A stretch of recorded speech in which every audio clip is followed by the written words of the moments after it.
उनके साथ भारतीय जनता पार्टी के राष्ट्रीय प्रवक्ता आदरणीय प्रत्युष कंठ जी उपस्थित हैं। मैं आदरणीय समित पात्रा जी से आग्रह करूंगा कि आप सबको संबोधित करें। धन्यवाद श्री प्रेम शुक्ला जी, श्री प्रत्युष जी, आप सभी का अभिनंदन है, आप सभी को प्रणाम एवं नमस्कार। आज हम टीवी देख रहे हैं तो बहुत सारे विषय आपके सामने हैं। इंडी अलायंस, जिसको माननीय प्रधानमंत्री जी ने बहुत ही उचित शब्दों में घमंडिया अलायंस कहा है। घमंडिया अलायंस के मार्च, घमंडिया अलायंस के प्रोटेस्ट देखने को मिल रहे हैं। जहां तक घमंडिया अलायंस का सवाल है, जहां तक इंडी अलायंस का सवाल है, उनको जोड़ने वाला जो फेविकॉल है वो दो है। एक है शराब और दूसरा है अपमान। किस प्रकार से सनातन का अपमान करना, किस प्रकार से भारत के सभ्यता का अपमान करना, किस प्रकार से बड़ों का अनादर करना। आज दोनों विषय हिंदुस्तान की राजनीति और हिंदुस्तान के मीडिया की खबर की धुरी बनी हुई है। शराब धुरी बनी हुई है। एक भाग रहा है, शराब में घोटाला करके कोई नेता भाग रहा है, और दूसरी और कुछ ऐसा नेता हैं, कुछ ऐसे भी लोग हैं जिन्होंने भारत के वाइस प्रेसिडेंट के साथ जिस प्रकार का मखौल उड़ाया है और उसके बाद मार्च पास्ट कर रहे हैं, उसके विषय में भी उनका पर्दाफाश करना है। आप सभी जानते हैं और यह विदित है कि 2 नवंबर को शराब घोटाले को लेकर, एक्साइज पॉलिसी के स्कैम को लेकर अरविंद केजरीवाल को सेंट्रल एजेंसीज ने, ईडी ने, एनफोर्समेंट डायरेक्टरेट ने समन किया था कि अरविंद जी आइए, हम बैठेंगे आमने सामने, आपसे सवाल जवाब करेंगे। और ये जो करोड़ों का घोटाला हुआ है, और जहां तक करोड़ों का घोटाला हुआ है, ये कोई भारतीय जनता पार्टी के नाते हम नहीं कह रहे हैं, गिनती अभी तक चल रही है। 2 घोटाले हमने देखे हैं हाल फिलहाल में। मैंने क्यों कहा कि इंडी अलायंस को जोड़ने वाला फेविकॉल शराब है। शराब का पैसा अलमारी दर अलमारी 3 दिसंबर को मतगणना चल रही थी और नोट की गिनती भी चल रही थी। 350 करोड़ से अधिक की नोट की गिनती हुई थी और वो शराब का पैसा था। कांग्रेस के एक सांसद धीरज साहू जी के घर से निकला था। वहां तो गिनती सीमित हुई कि 350 से अधिक करोड़ रुपए उसके अंदर है।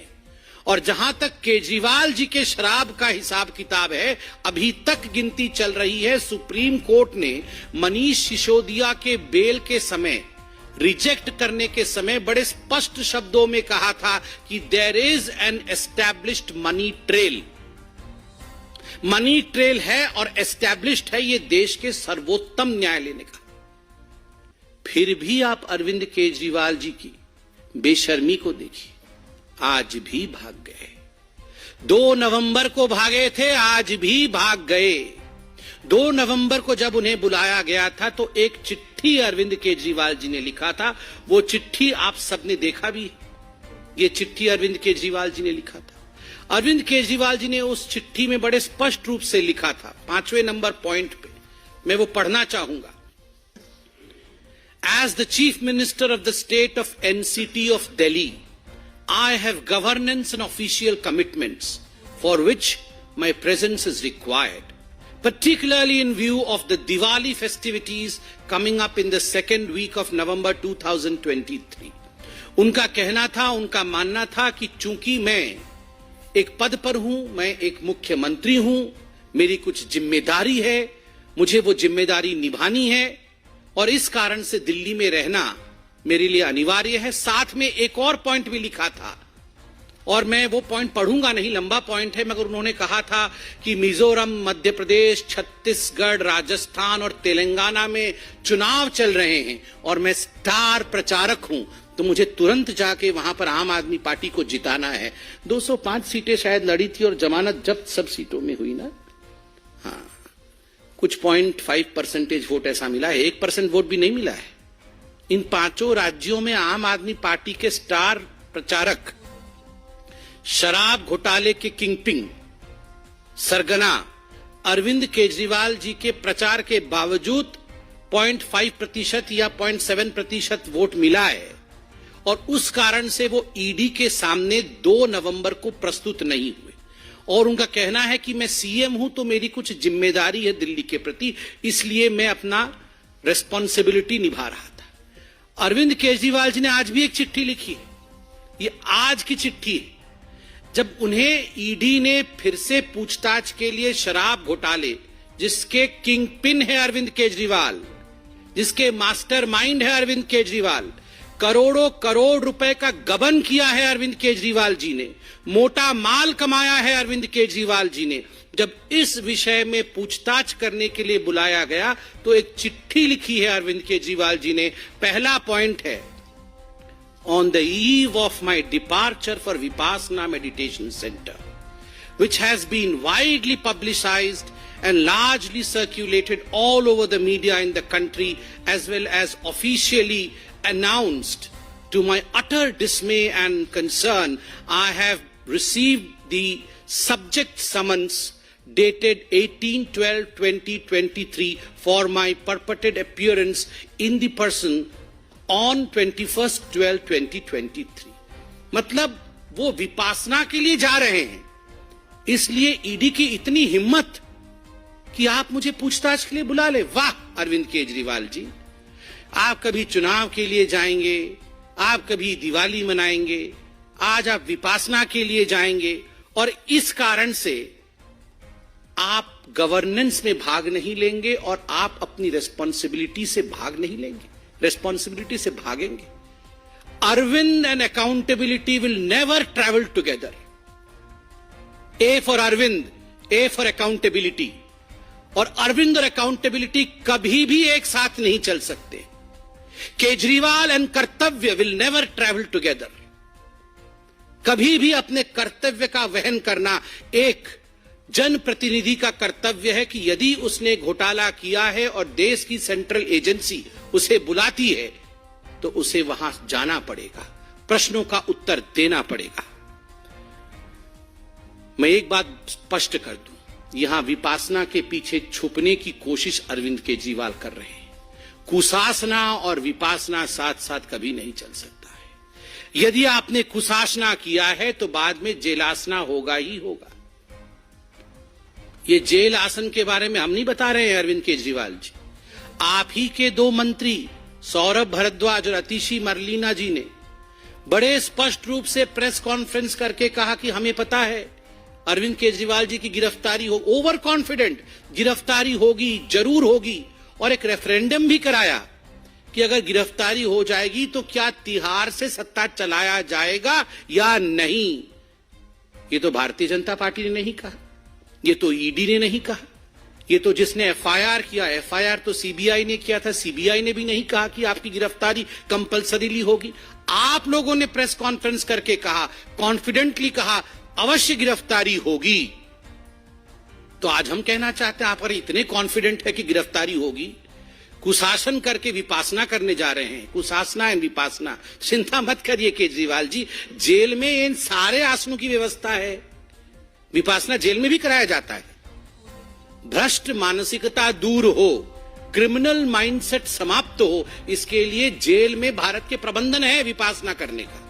चूंकि आप कॉन्फिडेंट है कि आप जेल जाएंगे तो वहां भी विपासना कर सकते हैं, इसमें कोई कोताही नहीं बरती जाएगी। मैं बताता हूं क्यों वो ईडी के सामने नहीं जा रहे हैं। मनीष सिसोदिया जी का तो आपने देखा ही है, क्योंकि अभी केजरीवाल जी को लग रहा है कि गियो तो गियो, मनीष तो गियो, सत्येंद्र जैन भी गियो, और तो और संजय जी भी गियो। सबसे इसलिए उपाय यही है कि भागियो भागियो भागियो, क्योंकि अगर वो भी जाएंगे तो गियो, कोई बच नहीं रहा है। आप सोच के देखिए अरविंद केजरीवाल जी के सामने मनीष सिसोदिया जी का क्या हश्र हुआ। सूली पे लटकाया अरविंद केजरीवाल जी ने मनीष सिसोदिया जी के हस्ताक्षर करवा करके। वो जानते थे गड़बड़ घोटाला हो रहा है, उनको लग रहा था वो सीएम विदाउट अकाउंटेबिलिटी रहेंगे, उनके हस्ताक्षर कहीं करेंगे नहीं तो मनीष सिसोदिया अकेले ही सूली पे लटकेंगे। सत्येंद्र जैन भी गियो, मनीष सिसोदिया भी गियो, संजय जी भी गियो। इसलिए ये भागियो, किसी भी कीमत पे मुझे भाग जाना है, मगर कब तक भागियो, कित्थे कित्थे भागियो, कहां कहां भागोगे, कितना होशियार बन के होशियारपुर भागोगे, कहीं भी भागोगे याद रखिए केजरीवाल जी, कानून के हाथ लंबे होते हैं, बहुत लंबे होते हैं। आपने घोटाले किए हैं, आपको पकड़ा जाएगा। मुझे बड़ा आश्चर्य होता है, ये केजरीवाल जी की जो चिट्ठी थी पिछली बारी वाली, उस समय तो हमारे पत्रकार बंधुओं ने भी बहुत ही शिद्दत से हमसे पूछा था कि नहीं वो आज मध्य प्रदेश में जा रहे हैं, उनकी वहां रोड शो है तो अच्छा परफॉर्मेंस करेंगे। नोटा से भी खोटा निकला है उनका परफॉर्मेंस, नोटा से भी खोटा वो परफॉर्मेंस रहा है पांचों राज्यों में आम आदमी पार्टी का। इसलिए ये बहाने देके भागने का काम अरविंद केजरीवाल और आम आदमी पार्टी छोड़ दे। सत्ता शराब इंडी अलायंस का मौसम खराब, सत्ता शराब इंडी अलायंस का मौसम खराब, तभी इधर उधर भाग रहे हैं आली जनाब। वो सब जानते हैं कि जो सत्ता की चाहत में शराब की घोटाला किया था उन्होंने, और जो इंडी अलायंस के सहारे सत्ता में प्रधानमंत्री बनने के सपने केजरीवाल जी देख रहे थे, अब वो सारा मौसम बिगड़ गया है। इस कारण से इधर उधर भाग रहे हैं। सत्ता शराब इंडी अलायंस का मौसम खराब, तभी इधर उधर भाग रहे हैं आली जनाब। ये तो था एक फेविकॉल का जोड़ शराब का और अरविंद केजरीवाल जी की भागने की कहानी। मगर बड़े दुख के साथ मुझे कहना पड़ रहा है कि जो अभी मार्च चल रहा है तथाकथित इंडी अलायंस के सदस्यों का, घमंडिया अलायंस के सदस्यों का, vice president of India Jagdeep Dhankhar ji के साथ जिस प्रकार का व्यवहार किया गया है, जिस प्रकार से सार्वजनिक रूप से एक संवैधानिक उच्च पद पर प्रतिष्ठित व्यक्ति का अभद्रामी पूर्वक अपमान किया गया है, this is not just a political issue, ये केवल एक राजनीतिक विषय नहीं है। भारत जैसे देश में यह एक संवेदनशील इशू है, इमोशनल इशू भी है। मेरे पिताजी भी उम्रदराज है। आज मैं अपने पिताजी को देखता हूं तो कभी कभी मुझे भी लगता है कि थोड़े से वो भी झुक गए, कंधा उनका झुक गया है। क्या कोई बेटा अपने पिताजी के झुके कंधों का मजाक उड़ा सकता है? क्या भारत ने कभी यह सिखाया है? आप सब अपने गिरेबान में झांक के अपने माता पिता को देखिए, किसी के पिता 60 साल के हैं, किसी के पिता 70 साल के हैं। हो सकता है रीढ़ की हड्डी थोड़ी झुक गई हो सकता है कंधे थोड़े झुक गए हो सकता है वो थोड़े बीमार हो, मगर क्या हम अपने माता पिता का मजाक बना सकते हैं? संसद की उन सीढ़ियों पर, वो मंदिर की सीढ़ियां हैं, वो हिंदुस्तान की सभ्यता की सीढ़ियां हैं, उन सीढ़ियों में उकेरा गया है हिंदुस्तान की कहानी।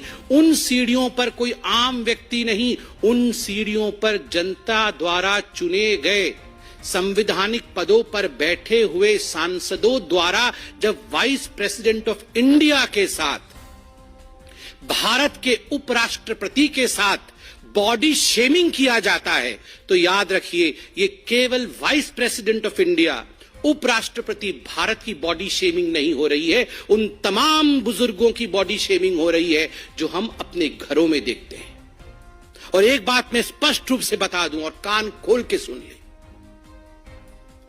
जाटों के कंधों का मखौल उड़ाना मना है। हिम्मत किसकी है जो जाटों के कंधों का मखौल उड़ाए? ये फौलाद के कंधे हैं जाटों के। जब जब मां भारती की आवश्यकता रही है, जब जब मां भारती की सुरक्षा की आवश्यकता रही है, हमारे जाट भाइयों ने फौलाद के कंधों के साथ सीना तान करके हिंदुस्तान के लिए वो खड़े रहे हैं। इसलिए आगाह करते हैं, जाटों के कंधों का मजाक कोई ना उड़ाए। ये कंधे मां भारती के कंधे हैं और जाटों की रीढ़ की हड्डी कभी झुक नहीं सकती। ये वो रीढ़ की हड्डी है जो हम सबको एक करके खड़ा करती है। इसलिए जाटों की रीढ़ की हड्डी झुक गई है, इसकी मिमिक्री करने की कोशिश करना यह अपमानजनक है, आपत्तिजनक है, दुखद है। यह राष्ट्रीय शौर्य के साथ खिलवाड़ है। किसको छोड़ा है इस कांग्रेस पार्टी ने? किसको छोड़ा है इन इंडी अलायंस वालों ने? कितने उच्च विचार की साधारण परिवार से, आदिवासी परिवार से हमें प्रेसिडेंट ऑफ इंडिया मिली है, भारत की राष्ट्रपति। भारत के राष्ट्रपति के रंग को लेकर मखौल उड़ाना, भारत की राष्ट्रपति को राष्ट्रपत्नी कहना,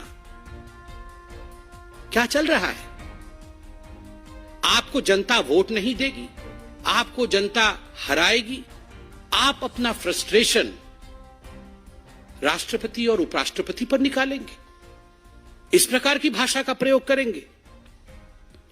मैं आज पूछना चाहता हूं भूपेंद्र हुड्डा जी से हरियाणा में, मैं आज पूछना चाहता हूं रणदीप सिंह सुरजेवाला जी से, खड़े होकर कहिए, खड़े होकर कहिए, आप क्या जाटों के कंधे झुक सकते हैं? जो लोग जाटों के कंधों का मजाक बनाएंगे, क्या उन्हें बख्शना चाहिए? डेमोक्रेटिक रूप से क्या उन्हें बख्शना चाहिए, या हमें लोकतांत्रिक रूप से इन लोगों को जवाब देना चाहिए जिन लोगों ने एक समुदाय विशेष के साथ मजाक बनाया है? यह प्रश्न बहुत गंभीर है। ममता बनर्जी जी ने भी, कल मैं उनकी बाइट को देख रहा था, उन्होंने भी कहा Rahul Gandhi is the one who is responsible. Rahul Gandhi जिस प्रकार से उन्होंने व्यवहार किया है, केवल रिकॉर्डिंग नहीं की है, वो केवल एक म्यूट स्पेक्टेटर और केवल फोन पे रिकॉर्ड कर रहे थे, ऐसा नहीं है। उन्होंने इंटरैक्ट भी किया है और कहा भी है उंगली उठाकर कि I am a Lok Sabha member. It was a theatrics which was planned. यह एक पूरा का पूरा विषय ऐसा था जो प्लान्ड तरीके से, सुनियोजित तरीके से एक समुदाय और खास करके एक कॉन्स्टिट्यूशनल पोस्ट पे बैठे व्यक्ति को नीचा दिखाने का प्रयोग किया गया है। यह प्रयोग कभी भी सफल नहीं होगा। हिंदुस्तान की जनता सभ्यता और संस्कार में विश्वास रखती है। जवाब लोकतांत्रिक तरीके से हिंदुस्तान की जनता देगी। धन्यवाद। कोई प्रश्न हो तो अवश्य पूछे।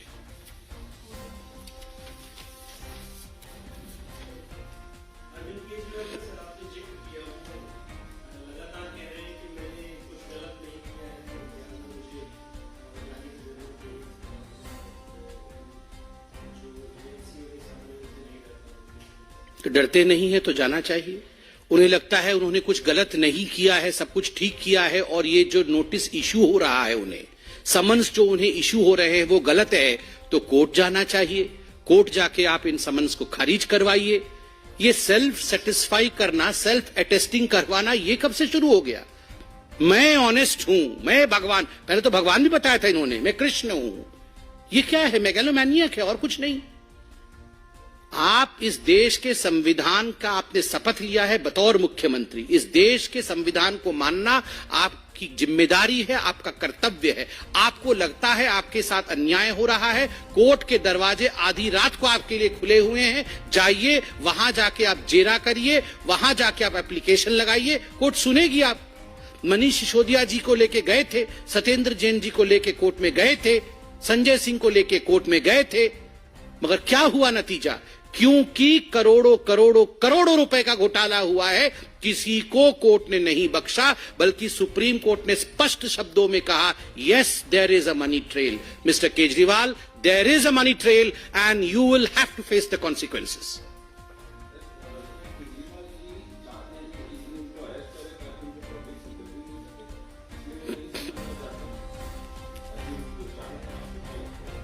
कोई चाल नहीं है, वो भाग रहे हैं।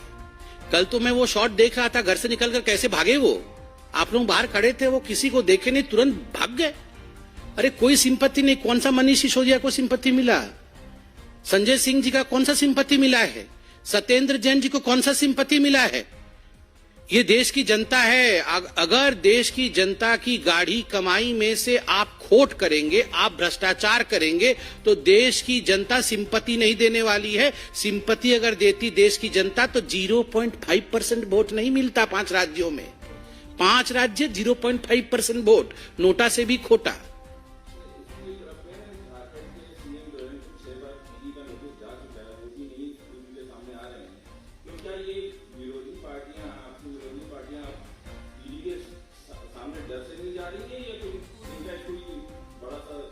ये डर से ही नहीं जा रही है।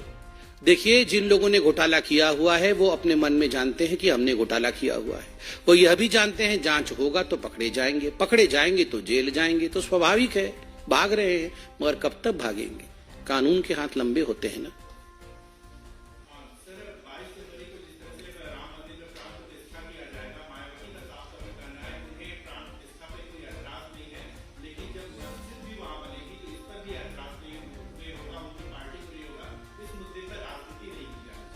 देखिए, मैं इस विषय पे कोई कमेंट नहीं करूंगा क्योंकि ये न्यास का कार्यक्रम है। भारतीय जनता पार्टी इसको आयोजन नहीं कर रही है। चूंकि ये हमारे पॉलिटिकल पार्टी का कार्यक्रम नहीं है, पार्टी के प्रवक्ता के नाते मैं इस पर कोई टिप्पणी नहीं कर सकता। ऐश्वर्या जी,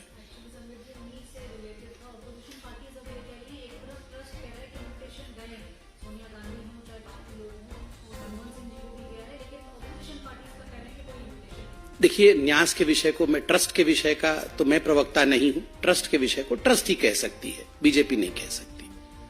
धन्यवाद।